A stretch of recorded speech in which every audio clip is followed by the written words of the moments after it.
نو د رښتیاو خبره ده یاره که تاسو فکر ته خیال کړئ چې سهار له روژئ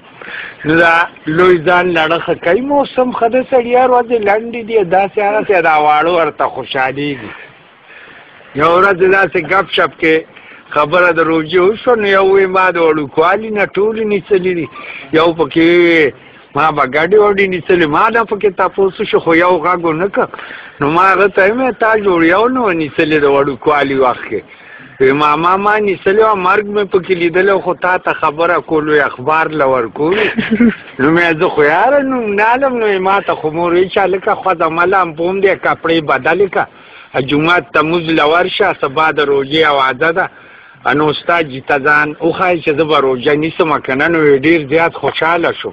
وی چې جومات ته رالم مونځ مې وکړو هغه ته مې خبره وکړه چې خلک ووته نو ما ته یې چې ترخ اوچت کړه نو ما ورته دا لاس اوچت کړ وی راته یې چې زه یو نیسه یو خوره وی رالم مور ته مې چې بیبي اډرې دی یوې وکړو خو زه به ټولې نیسم نو هغې راته په جواب کې چې وایي بچې مونږ به خوشحالېږو نه دا ثواب به زمونږ کېږي نو پلار مې لاړ یاره د ګوپیانو ورځې کې مې راړه یو غټ ګوپي نو ماښام نه مې هم ځان ټیټ موړ کړه چې بیبي دې چاته اوده پاتې نه شي که نه پخوا به دا خلک اوده پاتې کېده نو یاره چې اوده شوم پښیماني مالې پاسولم نو یې غوړه چای راته کېښودې ما ورته وایي چې بیبي هغه ګوپي نشته وي چې شته وي هغې کې راته تبې وکړه دوه درې پراټې مې هغې سره وخوړې ډوډۍ چې زیاته کړي دا لوی کړي یا که واړه دا جوټه غوندې کړي ووایي نو یې بانک ته لږ غوندې ټایم وایي ما جوټه وولی ما راته وایي چې اوده کېږه ما بچې اوبه وڅښه هسې نه چې سهار له تږی شي نو د روژې هغه وخت هم را باندې راغی ورېږدېدم خوب رانه وتښتېد وی مخې ته یې راله جامې ښه چې څنګه بانک چالو شو پخوا به خلکو بانک کې اوبه څښل نو یاره ناتوګله جام مې خولې ته ونیسه خړته خړته خړته ټول مې اوس کوي تاسو ته پته ده چې د اوبو د ګوپي هم خپله کې نه لګي نو یې ما چې راشه د کېږه سله خو مونځ له ورشه نو چې سریکه راشي نو ځان کلک کم ما قسم درته خورم که ما ته پته وه چې بادو سره یعنې روژه خرابېږي که نه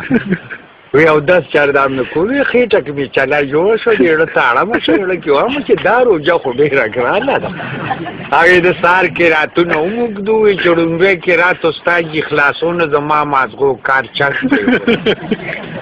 وی چې دویم رکات وشو نو یې ځان له مې په مخ لاس راښکه خپلې سپلای مې راواغېستې خپلې سپلای مې اړولې په خپو دي کور ته راځم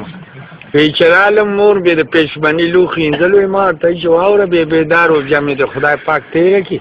که بیا دې ما ته د روژې ووایي زه به دې کور ته نه راځم وایي بچې دا خو لا سور سهار دی لاډوان نه دی ختلی ته بیا نه نه په روژه مې څه کار نشته زړه ته مې چلی اړمه رنګ دی باد ګیس جوړ شي که نه او هغه نه خارجوله نو هغې راته په جواب کې دا د ده دپاره ښه کېده دا خبره هغې راته په جواب کې چې وایي بچې دا روژه د خدای پاک تېره که نو نن به دله سپېرکای راوغواړم څپا به یې کړم چې په مړه خېټه تلی اچوې نو باد به دې کولاو چلېږي ما ورته وایي چې خیر ده که باد چلېږي او که نه وی د پچوالي را باندې ما وی د کوڅې دروازې ته شومه د بانک مال نه ډکوم هوا مې را پرېښود وی په لاره ځم هوا په یو ساه وځي وی د اوښ څه پوس کوي وی چې شل 25 قدمه لرم وی ما چې په ژوند کې د دومره اوږده پوسکای نه ده خو زما خیال له ښکلې میاشته جوړ سه رانه په کونه